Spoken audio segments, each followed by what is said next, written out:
La ferme de Romiotte, celle-là même qui a servi de piste de décollage au premier avion des frères Caudron. Aujourd'hui, elle est le lieu d'une toute autre audace. Anne Poupard s'est lancée il y a 3 ans dans la culture du safran.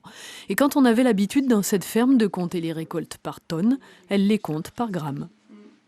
Alors ici, vous avez 0,5 g. Ce sont les boîtes, les petites pots rectangulaires. Il y a 0,5 g dedans. Mais ça correspond à peu près 75 fleurs. Pour produire du safran, il faut faire pousser une fleur d'un violet magnifique au moment de la floraison, en récolter le pistil délicatement, puis le faire sécher. Et tout au long de l'année, désherber la safranière pour préserver la pousse des bulbes. Quand la fleur apparaît à l'automne, il faut la récolter sans délai dans la journée. Une culture qui demande patience et minutie, et c'est pour ça qu'Anne l'a choisie. Je faisais des vitrines miniatures, moi, avant aussi.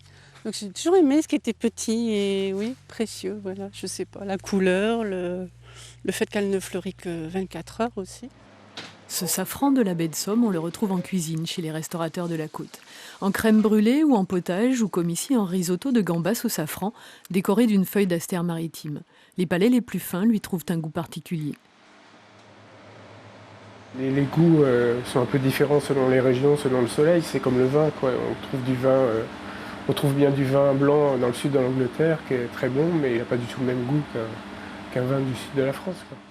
Au-delà de sa couleur orangée qui teinte délicatement les plats, comme tous les safrans, il présente une petite amertume. Les uns lui attribuent une saveur légèrement citronnée, les autres une odeur de cuir.